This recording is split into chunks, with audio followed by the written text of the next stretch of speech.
Hi students, welcome to Neet Tricks. நம்ம இந்த வீடியோவில் how to apply management quota demo video தான் நம்ம இப்போ பார்க்க போகிறோம். எப்படி வந்து நம்ம மேனேஜ்மெண்ட் கோட்டாக்கு MBBS BDS கவுன்சிலிங்கான அப்ளிகேஷன் போடுவது எப்படின்னு தான் பார்க்க போகிறோம்.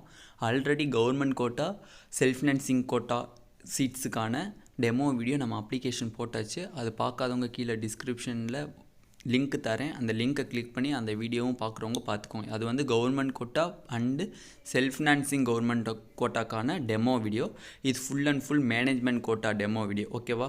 வாங்க வீடியோக்குள்ளே போகிறதுக்கு முன்னாடி நம்மளோட நீட் ட்ரிக்ஸ் சேனலை சப்ஸ்கிரைப் பண்ணிக்கோங்க. கூடவே இருக்கக்கூடிய பெல் பட்டனை கிளிக் பண்ணிக்கோங்க.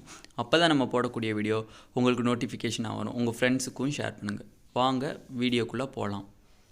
ஃபஸ்ட்டு நம்மளோட TN-Medicals selection.inங்கிற வெப்சைட்குள்ளே வந்துட்டிங்க அப்படின்னா மேலே MBBS quota government quota management கோட்டான்னு ஒன்று இருக்கும். அதை கிளிக் பண்ணி உள்ளுக்குள்ளே போனீங்க அப்படின்னா மேனேஜ்மெண்ட் கோட்டாவை கிளிக் பண்ணிங்கன்னா உங்களுக்கு வந்து நியூ ரெஜிஸ்ட்ரேஷன் கேட்கும். அந்த நியூ ரெஜிஸ்ட்ரேஷனை கிளிக் பண்ணி உங்களோட நேமு, உங்களோட டேட் ஆஃப் பர்த், உங்களோட லாகின் ஐடி எல்லாத்தையும் செட் பண்ணிவிட்டு ப்ளஸ் உங்களோட பாஸ்வேர்டையும் செட் பண்ணிக்கணும்.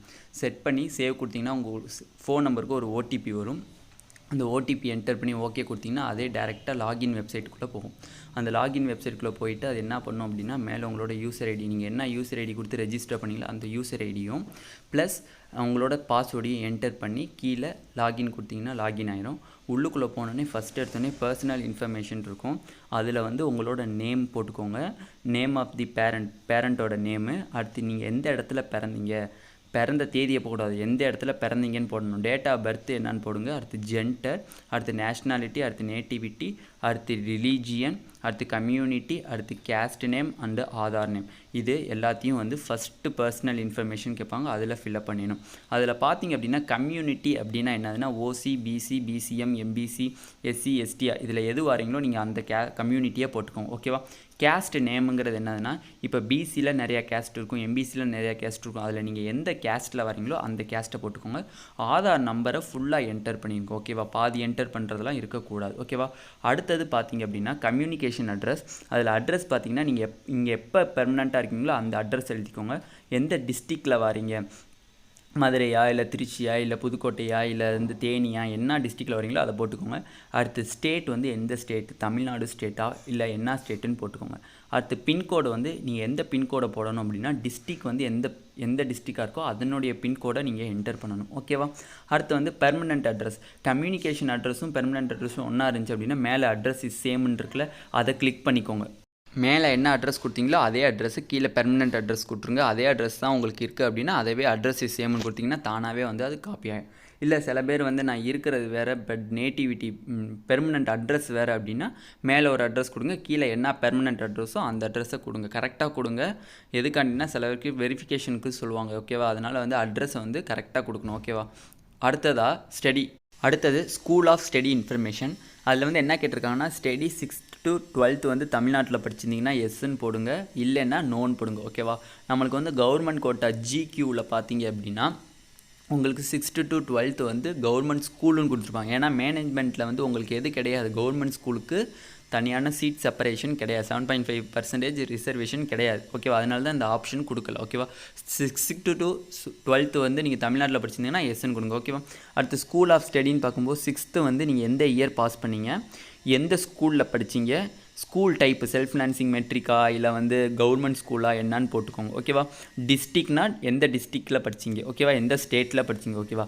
அதே மாதிரி 7th, 8th, 9th, 10th, 11th, 12th மொத்தம் 3, 6, 7 கிளாஸஸ்க்குமே நம்ம போட்டு என்னென்ன இயர் பாஸ் பண்ணிங்க, எந்த ஸ்கூலில் படிச்சிங்க, எந்த ஸ்கூல் டைப்பு, டிஸ்ட்ரிக்ட், ஸ்டேட் எல்லாம் போட்டு சேவ் அண்ட் ப்ரொசீஜர் கொடுத்துடணும். ஓகேவா? அடுத்தது நெக்ஸ்ட்டு அகாடமிக் டீட்டெயில்ஸ் பார்த்தீங்க அப்படின்னா நீட் UG 2022 டீட்டெயில்ஸ் கேட்குறாங்க. ரோல் நம்பர், அப்ளிகேஷன் நம்பர், இது ரெண்டுமே வந்து அட்மிட் கார்டில் இருக்கும். நீட் ஸ்கோர் எவ்வளோ மார்க் வாங்கியிருக்கீங்க அப்படின்னு பார்த்துக்கோங்க. எத்தனை தடவை அட்டெம்ப்ட் ஆகிருக்கீங்க அப்படின்னு பார்த்துக்கோங்க. அடுத்து UG எக்ஸாம் எந்த பிளேஸில் ரிட்டன் பண்ணிங்க, அதர் ஸ்டேட்ஸா இல்லை தமிழ்நாட்டிலையான்னு போட்டுக்கோங்க. அதர் ஸ்டேட்ஸ்னால் அதர் ஸ்டேட்ஸை போட்டுக்கோங்க. ஹேவ் யூ அண்டர்கோன் கோச்சிங் சென்டர் போய் தான் நீங்கள் வந்து இந்த நீட் 2022 கிராக் பண்ணிங்களா அப்படின்னு கேட்டிங்கன்னா எஸ் ஆர் நோனா எஸ்ன்னு போட்டுக்கோங்க, எஸ்னா எஸ்ன்னு போட்டுக்கோங்க, நோனா நோன்னு போட்டுக்கோங்க. அடுத்து 3B அகாடமிக் இன்ஃபர்மேஷனில் குவாலிஃபைங் எக்ஸாமினேஷன். எந்த குவாலிஃபைங் எக்ஸாமினேஷன்னா HSCன்னு தான் போடணும். எல்லாருமே 12th வந்து குவாலிஃபை ஆகிருப்பீங்க, அதனால் எல்லாருமே வந்து 12th வந்து போட்டுக்கோங்க. தயவு செஞ்சு அதில் போய் நம்பரில் எழுதுறேன்னு சொல்லி நம்பர்லாம் எழுதாதீங்க. அவங்களே கீழே வந்து பச்சை கலரில் கொடுத்துருக்காங்க, அது கிளிக் பண்ணிங்கன்னா அந்த ஆப்ஷன் வரும். ஹச்எஸ்சினா ஹச்எஸ்சின்னு கொடுங்க. சிபிஎஸ்சியில் போடுறீங்க அப்படின்னா அந்த மாதிரி இதை பார்த்துக்கோங்க. ஓகேவா. நெக்ஸ்ட்டு பார்த்தீங்க அப்படின்னா name of the board of examination, எந்த போர்டில் பாஸ் பண்ணிங்க அப்படின்னா Tamil Nadu board of higher secondary எஜுகேஷனில் பாஸ் பண்ணியிருக்கீங்க. ஓகேவா. அதனால் அது போட்டுக்கோங்க. இல்லை வந்து நான் வந்து சிபிஎஸ்சியில் படிச்சேன்னா சிபிஎஸ்சி போட்டுக்கோங்க, இல்லை ஐசிஎஸ்சினா ஐசிஎஸ்சி போட்டுக்கோங்க. ஓகேவா. அடுத்து வந்து குவாலிஃபைங் எக்ஸாம் ஸ்டடிடு பிளேஸ், எந்த இடத்துல ஸ்டடி பண்ணீங்க, குவாலிஃபை எக்ஸாம் எங்கே பண்ணீங்க, தமிழ்நாடா இல்லை அதர் ஸ்டேட்ஸான்னு போட்டுக்கோங்க. குரூப் கோடு வந்து உங்களோட மார்க் ஷீட்லேயே இருக்கும். நம்மளோட ஸ்டேட் போர்டோட மார்க் ஷீட்லாம் பார்த்தீங்கன்னா அதுலேயே வந்து குரூப் கோட் இருக்கும். குவாலிஃபையிங் இயர் எந்த இயரில் வந்து குவாலிஃபை ஆனீங்கன்னா 2021 இங்கே போட்டிருக்காங்க. பட் இதை போடக்கூடாது. நீங்கள் எந்த உங்களோட மார்க் ஷீட்லேயே இருக்கும் அந்தளோட குவாலிஃபையிங் இயரை போடணும். ஓகேவா. ஹச்எஸ்சி பெர்மனன்ட் ரெஜிஸ்டர் நம்பர் நீங்கள் என்டர் பண்ணணும். அடுத்து வந்து பாஸ்டு ஆல் சப்ஜெக்ட், எல்லா சப்ஜெக்ட்டுமே ஒரே டயத்தில் பாஸ் பண்ணிங்களான்னா அண்டர்கோயிங் கம்ப்ளீட்டட் எனி ப்ரொஃபஷனல் கோர்ஸ்னா எஸ்னா எஸ்ன்னு போடுங்க, இல்லை நோனா நோன்னு போடுங்க. ஓகேவா. அடுத்ததாக செக்ஷன் 3, இதில் வந்து மேலே வந்து 3B இருக்குது, அதை நீங்கள் நெக்லெக்ட் பண்ணிங்க. 3C எடுத்துக்கோங்க. அதில் பார்த்தீங்க அப்படின்னா காப்பி ஃபிசிக்ஸ் டீட்டெயில்ஸ் டு ஆல்னு போட்டிருக்காங்க. அதில் எந்தெந்த சப்ஜெக்ட் உங்களோட மெயின் சப்ஜெக்ட் மார்க்கை ஃபுல்லாக என்டர் பண்ணணும். ஃபிசிக்ஸ், கெமிஸ்ட்ரி, பயாலஜி, மேத்தமெட்டிக்ஸ், இல்லை மேத்தமெட்டிக்ஸ் இருக்காங்க பியூர் சயின்ஸ் எடுத்திங்கன்னா ஃபிசிக்ஸ், கெமிஸ்ட்ரி, பாட்னி, ஜுவாலஜி, அதை போட்டு ரெஜிஸ்டர் பெர்மனன்ட் ரெஜிஸ்டர் நம்பர் இருக்குல்ல அதுதான் வந்து இங்கேயும் ரெஜிஸ்டர் நம்பர்னு போடணும். ஓகேவா. இதில் வந்து எந்த மந்த் நீங்கள் எக்ஸாம் எழுதுனீங்க, எந்த இயர் வந்து எழுதுனீங்க. ஓகேவா. அதை ப்ளேஸ் பண்ணிவிட்டு மேக்ஸிமம் மார்க் எவ்வளோ, அப்டைன் பண்ண மார்க் எவ்வளோ. ஓகேவா. மேக்ஸிமம் மார்க்குங்கிறது 100 தான் வைப்பாங்க. அப்டைன் நீங்கள் எவ்வளோ மார்க்கு அப்டைன் பண்ணிக்கிங்களோ அதை வந்து போடணும். ஓகே. ரெஜிஸ்டர் நம்பருங்கிறதுனால பெர்மனன்ட் ரெஜிஸ்டர் நம்பர், அது உங்களோட மார்க் ஷீட்லேயே இருக்கும். தயவு செஞ்சு மாற்றி போட்டுறாதீங்க. நெக்ஸ்ட்டு அடிஷ்னல் இன்ஃபர்மேஷன், அதில் மதர் டங் என்னன்னு கேட்டிருக்காங்க. தமிழ்னா தமிழ் போடுங்க. சில பேர் வந்து மேனேஜ்மெண்ட் கோட்டா வழி வரதுனால அதர் ஸ்டேட்லேருந்து வரீங்க அப்படின்னா அவங்களோட டங்கை போட்டுக்கோங்க. ஓகேவா. மீடியம் ஆஃப் இன்ஸ்ட்ரக்ஷன் அப்படின்னா இங்கிலீஷ்னு போட்டுக்கோங்க. பேரண்ட் ஆக்குபேஷன், என்ன ஆக்குபேஷன் பண்ணுறாங்களோ அந்த ஆக்குபேஷன் போட்டுக்கோங்க. ஆனுவல் இன்கம் பேரண்ட்ஸோடது எவ்வளோ வருதோ அவ்வளோ இது போட்டுக்கோங்க. சிவிக்ஸ் நேட்டிவிட்டி, வில்லேஜில் இருக்காங்களா இல்லை முனிசிபாலிட்டி இதில் வராங்களான்னு பார்த்துக்கோங்க. நீங்கள் படித்த ஸ்கூலு முனிசிபாலிட்டியில் வருதா இல்லை வில்லேஜில் வருதா அதை பார்த்துக்கோங்க. நேட்டிவிட்டி டிஸ்ட்ரிக் என்னான்னு பார்த்துக்கோங்க. ஓகேவா. First graduate tuition fee concession வேணும் அப்படின்னா நீங்கள் வந்து எஸ்ஸுனா எஸ்ன்னு கொடுங்க, நோனா நோன்னு கொடுங்க. ஓகேவா. நீங்கள் வந்து உங்கள்கிட்ட இருக்குது அப்படின்னா எஸ்ன்னு கொடுங்க, வேணும் அப்படின்னா நோனா நோன்னு கொடுங்க. My brother or sister availed first graduate tuition fee concession, உங்களோட பிரதர் இல்லை சிஸ்டர் வந்து ஏற்கனவே ஃபஸ்ட்டு கிராஜுவேட் டியூஷன் ஃபீ வந்து அக்செப்ட் பண்ணியிருக்காங்களா அப்படின்னா எஸ்னா எஸ்ன்னு கொடுங்க, நோனா நோன்னு கொடுங்க. ஓகேவா. Are you willing is apply NRI quota, if yes proof for NRI to be இன்க்ளோஸ்ன்னு கேட்டிருக்காங்க. இங்கே என்ன சொல்லியிருக்காங்க அப்படின்னா நீங்கள் என்ஆர்ஐ கோட்டாவில் வாரீங்க அப்படின்னா நீங்கள் என்ஆர்ஐ கோட்டாவுக்கு வாரீங்க அப்படின்னா எஸ் இல்லை நோன் கொடுத்துருங்க. இல்லை நான் நோன் கொடுத்தீங்கன்னா உங்களுக்கு எந்த ஒரு டாக்குமெண்ட்டையும் வந்து அவங்க அப்லோட் பண்ண சொல்ல மாட்டாங்க. பட் நீங்கள் எஸ்ன்னு கொடுத்தீங்க அப்படின்னா அதுக்குரிய ப்ரூஃபை வந்து நீங்கள் உள்ளுக்குள்ளே என்டர் பண்ணணும். அதுக்கு எதுக்குன்னா எலிஜிபிலிட்டி சர்டிஃபிகேட் தான் சொல்லுவாங்க. ஓகேவா.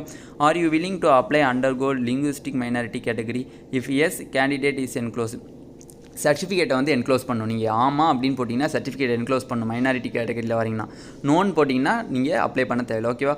Are you willing to apply under religious minority category, if yes certificate is இது. ரிலீஜியஸ்னா அது கிறிஸ்டியன் மைனாரிட்டி அந்த மாதிரி மைனாரிட்டிக்கு உள்ளவங்க வந்து எஸ்னா எஸ்ன்னு போடுங்க, இல்லை நோனா நோன் போடுங்க. மேலே மைனாரிட்டிங்கிறது மலையாள மைனாரிட்டி, தெலுங்கு மைனாரிட்டி அவங்களுக்குரியது. ஓகேவா. கீழே இருக்கக்கூடிய ரிலீஜியஸுங்கிறது கிறிஸ்டியன் மைனாரிட்டி அந்த மாதிரி ரிலீஜியஸ் மைனாரிட்டிக்குடைய இது. ஓகேவா. அந்த சர்டிஃபிகேட்டை நீங்கள் என்க்ளோஸ் பண்ணணும். அது எங்கே இருக்கும், நம்மளோட ப்ராஸ்பெக்டஸ் அனெக்ஷன் இருக்கும், அதில் நீங்கள் ஃபில்அப் பண்ணி உங்களோட ஹெச்எம்கிட்ட போய் கைத்து வாங்கினீங்கனாலே போதும். ஓகேவா. அடுத்து வெதர் யூ ஸ்கூல் ஸ்டடிட் எங்கன்னு கேட்டிருப்பாங்க. அது பார்ஷியலி இன் தமிழ்நாடா இல்லை ஃபுல்லி தமிழ்நாடா இல்லை அதர் ஸ்டேட்டில் படித்தாங்களான்னு போட்டுக்கோங்க. அதே மாதிரி ஃபாதர் காலேஜ் எங்கே படித்தாங்கன்னு கேட்பாங்க, தமிழ்நாட்டிலேயே இல்லை ஃபுல்லி தமிழ்நாடான்னு கேட்பாங்க. அடுத்து மதர் ஸ்கூலு, அதே மாதிரி மதர் காலேஜ், இதை நாளே அப்ளை பண்ணிட்டு சேவ் அண்ட் ப்ரொசீட் கொடுத்துடணும். Photo and signature. ஓகேவா. இதில் வந்து நிறைய பேர் மிஸ்டேக் பண்ணுறீங்க. ஃபோட்டோவில் வந்து ஜேபிஜி ஃபார்மேட்டில் இருக்கணும். ஓகேவா. அதில் ஃபோட்டோ, உங்களோட சைனு, உங்களோட தம்ப் இம்ப்ரெஷன் எல்லாத்தையும் வந்து நீங்கள் ஸ்கேன் பண்ணி அப்லோட் பண்ணணும். ஓகேவா. அடுத்தது பார்த்தீங்க அப்படின்னா பிடிஎஃப் அப்லோட் பண்ணணும். அந்த பிடிஎஃப்பில் எந்தெந்த டாக்குமெண்ட் அப்லோட் பண்ணணும் அப்படின்னு பார்த்தீங்கன்னா SSLC, +1 certificate, HSC, TC, Aadhaar, score card, Aadhaar card, birth certificate, nativity, community, bonafide, parent school படிச்சிருந்தாங்கன்னா ஸ்கூல் சர்டிஃபிகேட், காலேஜ் படிச்சிருந்தா காலேஜ் சர்டிஃபிகேட். ஓகேவா. அடுத்து வந்து பேரண்ட்டோட கம்யூனிட்டி சர்டிஃபிகேட். தயவு செஞ்சு கம்யூனிட்டி சர்டிஃபிகேட்டை நீங்கள் அப்லோட் பண்ணலை அப்படின்னா அவங்களோடது ரிஜெக்ட் ஆயிரும். ஏன்னா அதில் வந்து ஸ்டார் கொடுத்துருப்பாங்க. ஏன்னா பேரண்ட் சர்டிஃபிகேட் வந்து ரொம்ப ரொம்ப முக்கியமானது. ஓகேவா. அப்ளிகேஷனில் லாஸ்ட் இயர் வந்து அது கிடையாதுன்னு சொல்லி அப்ளிகேஷன் போட்டு தான், பட் திஸ் இயர் வந்து ரொம்ப ரொம்ப முக்கியம்னு சொல்லிட்டாங்க. ஓகேவா. அது இல்லைன்னா சில பேருக்கு ரிஜெக்ட் பண்ணியிருக்குன்னு சொல்லி எனக்கு மெசேஜ் பண்ணியிருந்தாங்க வாட்ஸ்அப்பில். அதனால் கரெக்டாக அதை வந்து அப்லோட் பண்ணிடுங்க. ஓகேவா? அடுத்து பேரண்ட்டோட ஐடி. இது வந்து எல்லாத்துட்டையும் இருக்கும். ரேஷன் கார்டு, இந்த பாஸ்போர்ட்டு, இல்லை லைசன்ஸு, டிரைவிங் லைசன்ஸ் அந்த மாதிரி இருக்கும். அதே மாதிரி ஸ்கூல் பேரண்ட் படித்த ஸ்கூல் சர்டிஃபிகேட், அவங்க 10th முடிச்சிருந்தாலும் சரி, 6th முடிச்சிருந்தாலும் சரி, அவங்க படித்த ஸ்கூலில் போய் தயவு செஞ்சு கேட்டு அந்த சர்டிஃபிகேட்டை வாங்கிடுங்க. நிறையா பேர்த்துக்கு கவர்மெண்ட் கோட்டாக்கு வந்து நீங்கள் அப்ளை பண்ணியிருக்கீங்க, உங்களுக்கு தெரியும் என்னென்ன வந்து அப்லோட் பண்ணணுன்ட்டு. தயவு செஞ்சு பேரண்ட்டோட சர்டிஃபிகேட்டையும் அவங்களோட கம்யூனிட்டி சர்டிஃபிகேட்டை தயவு செஞ்சு என்டர் பண்ணிடுங்க. ஏன்னா சில பேர் வந்து தரமாட்டுறாங்க, செய்ய மாட்டாங்கன்றீங்க. அதெல்லாம் வந்து இங்கே அவங்க எடுத்துக்கவே மாட்டாங்க. டேரெக்டாக அவங்களோடதை கேன்சல் பண்ணிட்டு போயிட்டே இருப்பாங்க. அதனால தான் சொல்கிறேன், இது ரெண்டும் ரொம்ப ரொம்ப முக்கியம். மற்றது எல்லாமே நம்மகிட்ட இருக்கும். SSLC எல்லாமே எல்லாமே நம்மகிட்ட இருக்கும். ஓகேவா? இது மட்டும், இந்த ரெண்டு மட்டும் தான் நிறையா பேர்த்துக்கு வந்து டவுட்டாகவும் இருக்குது. இது ரெண்டு மட்டும் தான் உங்களுக்கு கிடைக்கவும் இல்லை. சில பேர் வந்து தொலைஞ்சு போச்சுங்கிறாங்க, சில பேர் வந்து கிழிஞ்சிடுச்சு சார், இது என்ன சார் பண்ண அப்படின்னு கேட்குறீங்க. தயவு செஞ்சு உடனே அவங்க படித்த ஸ்கூலில் போய் எப்படியாச்சும் டூப்ளிகேட்னாச்சும் வாங்கிருங்க. ஏன்னா அங்கே வந்து நீங்கள் இப்போ பண்ணலைனாலும் உங்களுக்கு கவுன்சிலிங் ஹாலில் அந்த சர்டிஃபிகேட் இல்லைன்னா உங்களை கவுன்சிலிங் ஹால்லேருந்து ரிஜெக்ட் பண்ணிடுவாங்க. இங்கே நீங்கள் எப்படி அப்ளிகேஷன் போட்டுறீங்க வச்சுக்கோங்க, கவுன்சிலிங் ஹாலில் போய் நீங்கள் வந்து பேரண்ட் சர்டிஃபிகேட் வந்து நீங்கள் வந்து கொடுக்கல அப்படின்னா உங்களோடதை கேன்சல் பண்ணிடுவாங்க. ஓகேவா? இப்போ எனக்கு இந்த மேனேஜ்மெண்ட் கோட்டா அப்ளை பண்ணது ஒரே ஒரு பையன். அந்த பையன் அனுப்புனதை எனக்கு அனுப்பியிருக்கான். அந்த பையன் பெர்ஃபெக்டாக எல்லாத்தையுமே ஃபினிஷ் பண்ணிட்டாப்புல, எல்லா சர்டிஃபிகேட்டுமே அப்லோட் பண்ணிட்டாப்புல. ஓகேவா? அதனால் அதே மாதிரி நீங்கள் பண்ணிக்கோங்க. அப்லோட் பண்ணதுக்கப்புறம் பேக் போய் திருப்பி அப்லோட் ஆயிடுச்சா அப்படின்னு அந்த ஆப்ஷனை கிளிக் பண்ணி பார்த்துக்கோங்க. இல்லைன்னு வச்சுக்கோங்க, சில நேரம் அப்லோட் ஆன மாதிரியே இருக்கும், பட் அப்லோட் ஆகிருக்காது, ரிஜெக்ட் ஆயிரும். ஓகேவா? அதனால் ப்ரிவ்யூ போயிட்டு எல்லா டாக்குமெண்ட்டுமே அப்லோட் ஆயிருக்கா அப்படின்னு கிளிக் பண்ணி ஒவ்வொன்றையும் கிளிக் பண்ணி பார்த்துக்கோங்க.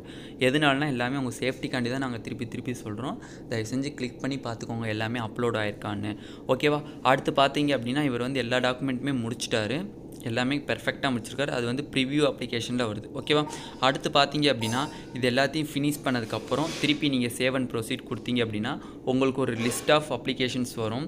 அந்த அப்ளிகேஷன்ஸில் பார்த்தீங்க அப்படின்னா அந்த லிஸ்ட் ஆஃப் அப்ளிகேஷனில் நீங்கள் என்னென்ன எடிட் பண்ணிக்கலாம் அப்படின்னு சொல்லி போட்டிருப்பாங்க. ஓகேவா? அதை எடிட் பண்ணுறதுக்கு முன்னாடி உங்களோட மேனேஜ்மெண்ட் கோட்டா MQன்னு போட்டிருக்காங்க பாருங்கள், இதான் மேனேஜ்மெண்ட் கோட்டா. இந்த MQங்கிறது மேனேஜ்மெண்ட் கோட்டா, GQன்னு போட்டிருந்தா கவர்மெண்ட் கோட்டா. நீங்கள் அப்ளிகேஷன் போட்டது ஃபுல்லாமே ப்ரிவ்யூ காமிச்சிருவாங்க உங்களுக்கு. அது காமிச்சதுக்கப்புறம் சேவ் கொடுத்தீங்க அப்படின்னா உங்களுக்கு வந்து இந்த எடிட் பண்ணக்கூடிய ப்ரொஃபைல் எல்லாமே கொடுத்துருவாங்க. Name, NEET, roll number, mark sheet, community, gender, HSC certificate, HSC permanent register, இது எல்லாமே நீங்கள் எடிட் பண்ணிக்கிட்டீங்க அப்படின்னா இது எல்லாமே கரெக்டாக இருந்துச்சுன்னா மேக் பேமெண்ட்டுன்னு கொடுத்தீங்கன்னா பேமெண்ட்டு போய் ரெஜிஸ்டர். பேமெண்ட்டுக்கு போயிட்டீங்க அப்படின்னா 1 lakh ரூபி கட்ட சொல்லுவாங்க. அந்த 1 lakh ரூபி நெட் பேங்கிங்கில் கட்டினீங்கன்னா சக்ஸஸ்ஃபுல்லாக சப்மிட் ஆயிரும். ஓகேவா? இந்த வீடியோ உங்களுக்கு பிடிச்சிருந்தா நம்மளோட நீட் ட்ரிக் சேனலை சப்ஸ்கிரைப் பண்ணிக்கோங்க. கூடவே இருக்கக்கூடிய பெல் பட்டனை கிளிக் பண்ணிக்கோங்க. அப்போ தான் நம்ம போடக்கூடிய வீடியோ உங்களுக்கு நோட்டிஃபிகேஷனாக வரும். உங்கள் ஃப்ரெண்ட்ஸுக்கும் ஷேர் பண்ணிக்கோங்க. இந்த வீடியோ பார்க்குறவங்க கீழே டிஸ்கிரிப்ஷனில் வாட்ஸ்அப் குரூப் லிங்க் இருக்குது, அதை கிளிக் பண்ணி வாட்ஸ்அப் குரூப்பில் ஜாயின் பண்ணிக்கோங்க. எந்த டவுட்னாலும் வாட்ஸ்அப் குரூப்பில் கேளுங்க, நாங்கள் ரிப்ளை பண்ணுவோம். ஓகேவா? Thank you students.